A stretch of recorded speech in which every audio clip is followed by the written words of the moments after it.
Hi everyone, my name is James Feeney. Welcome to or back to my channel. Today I want to talk about using the tarot cards consciously.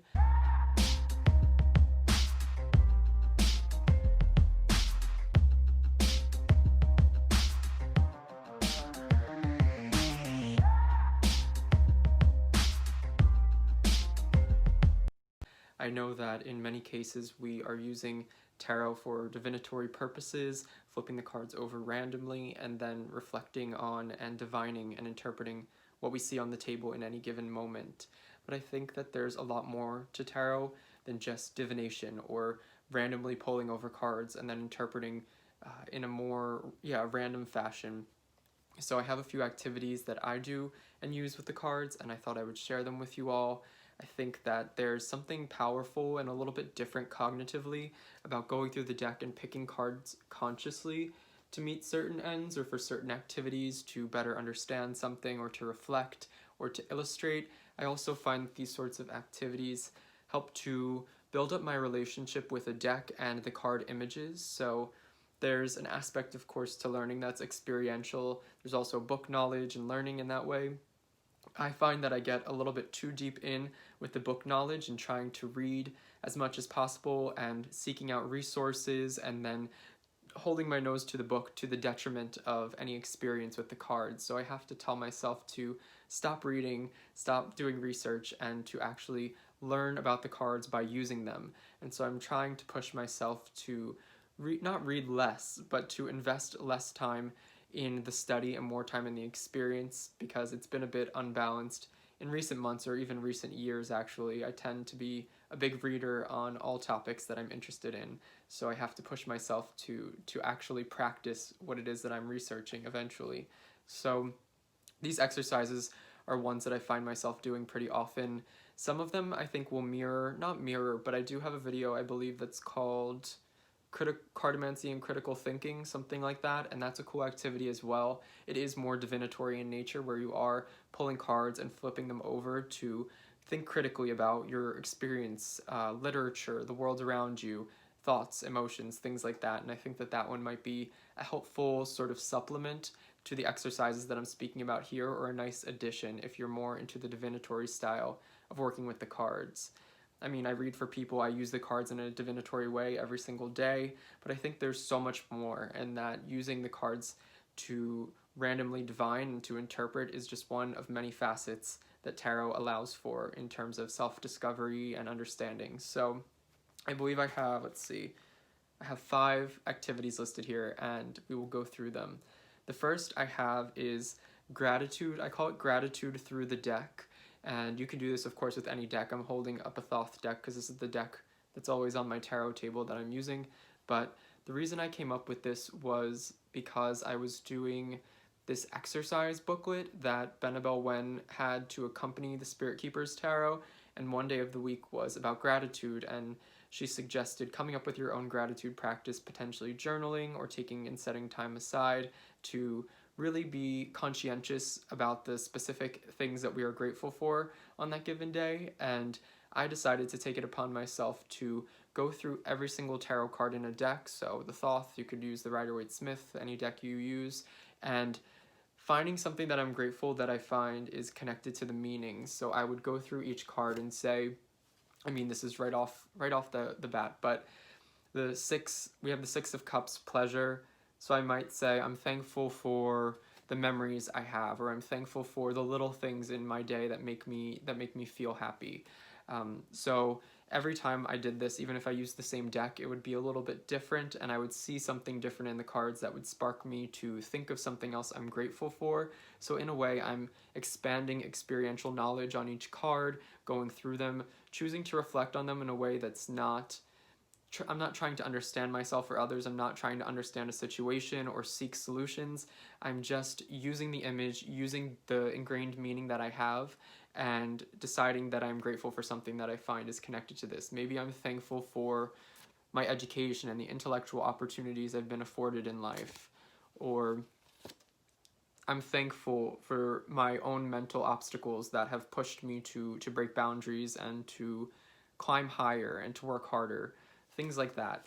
And so that's a big one for me. That's one that I still find myself doing.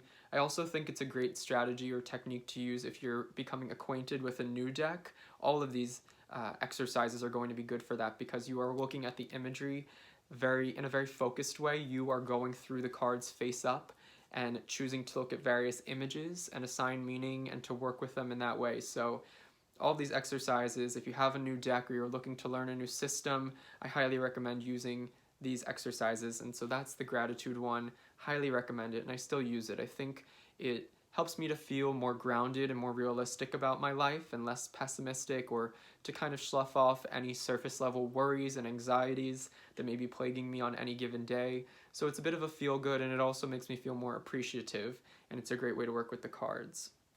So the next one I have is relationship dynamics, and this is one I use often. This is going to be where I go through the deck and say I had an experience at work or I had an experience with my friends and I'm looking to better understand it, or I'm experiencing some sort of conflict or trying to make a decision that depends on others or a group or various variables.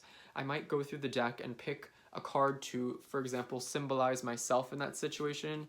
Say it's a little bit more of a heart and mind conflict, or I'm feeling like there's a decision to be made that's very mentally taxing and that I can't see all of the angles. I might pick, okay, I'm the Two of Swords here, or this might represent a crossroads, and then I am represented by the Chariot because it's an obstacle. And so you can lay it out on the table in that way. Pick one to maybe represent yourself, the other people within the circumstance, the variables that may exist. So this might just be you and choices or variables, and you can lay out your choices, and I think the cards that you pick to, or that you assign to each aspect within these dynamics, is very telling and interesting, and it also adds to your depth of meaning in the cards. So if I chose Judgment, for example, that's going to mean something very different than the Three of Discs. And that's not to say either is wrong, but how do I feel about it? How do I see the situation? And I think while sometimes we are really in our heads, I think we start to actually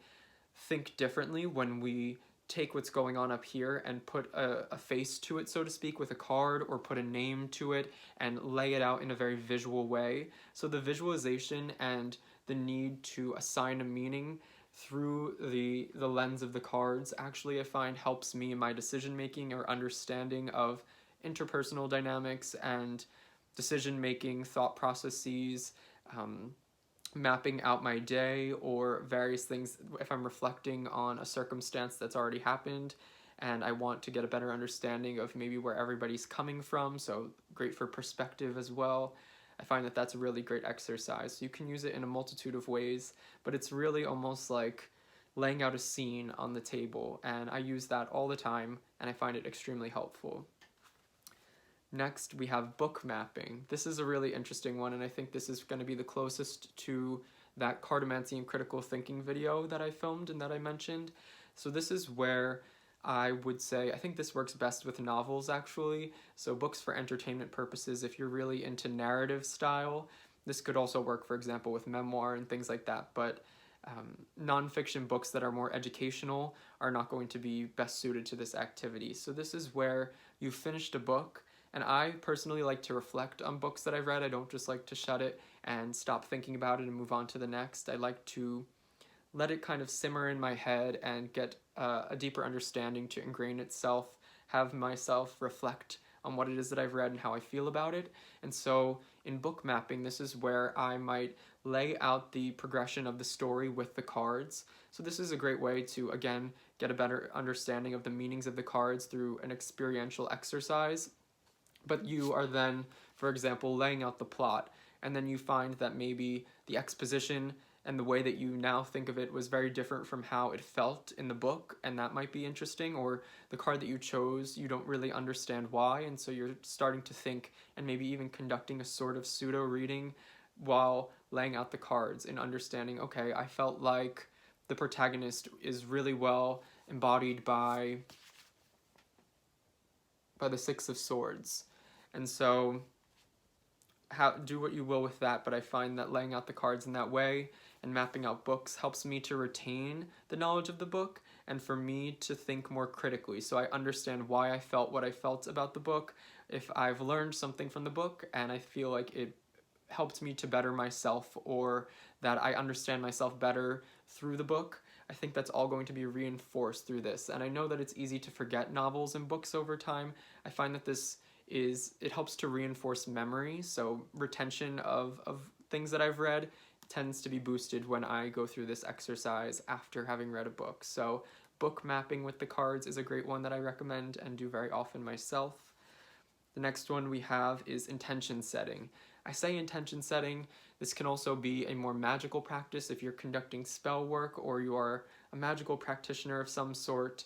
If you aren't and you really just want to use the cards in a very, maybe secular is not the right word, but less mystical aspect, you can still use them to set intentions. So this would be consciously going through the deck, and I know many of us do this, but setting out a card that might embody what it is that we want to achieve, setting out a card or a series of cards that encapsulate what we're looking to achieve. Maybe we're looking for a job, so we pick the 9 of discs, or we're looking for abundance and we lay out the Empress, or we're looking to have some more fun and gain some stronger ties in our material world and we pick out the Devil, things like that. And so you can map out multiple cards, or you can lay out multiple cards to set an intention and set about it in that way. You might meditate on it, you might light some candles and have some color correspondence and oils and crystals and selecting the moon phases. There's a lot that you can add to this. This would really be spell working with the cards, and I believe that I have a video on magic in connection to tarot, but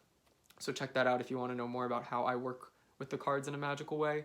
But setting intentions, even if it's an intention for the day. So we can pull a daily draw where we randomly select a card, and that's all well and good, and then maybe you reflect on it and it's randomized in that way, so it's more of a reading. But you might also choose a card of intention for the day, what I want to bring into my life today. Do I want to be more patient? Do I want to, say you're a student, do you want to study? Do you want to maybe ignore the social energetic probings that affect you during the day, and you want to have some boundaries where you set up some alone time? You might pick the Hermit. Do you want to feel more powerful in your decision making and have a bit more force and oomph to your voice that day? You might pick the Two of Wands if that feels like something that applies to you. And I think maybe even having a card that you've drawn randomly and having an intention card is interesting, because one is going to, of course, be randomized and you have to find some way to attach it and to better understand it. But then you have the one that you've pulled consciously and what you're hoping to achieve through that, and where do they meet? Is there some sort of correlation between the one that you've done a reading on and the one that you've consciously chosen? I think that that's a really interesting exercise as well. But cards for intention, whether it be something grand and more of a spell working or just a daily intention, it could even be setting almost quarterly goals for yourself. If you're very goal oriented, you might lay out cards in a way that lets you know, I want to achieve this goal then, or I'd like to be at this point there, or for self-growth or spiritual growth or emotional well-being. A great way to do that is through intention setting with the cards, I find, and it gives a really great visual aspect, of course, to better understanding facets of yourself and maybe goals and tangible things in the world that also have a sort of more intrinsic meaning. So definitely recommend intention setting with the cards. I do that very often as well. And then the final one that I have here is emotional understanding or reflection. So this would be this one would be a little bit more of an introspective, meditative, self-reflective. And this would be, for example, when you're feeling very angry or you feel frustrated or you don't really know what you're thinking and your thoughts are jumbled.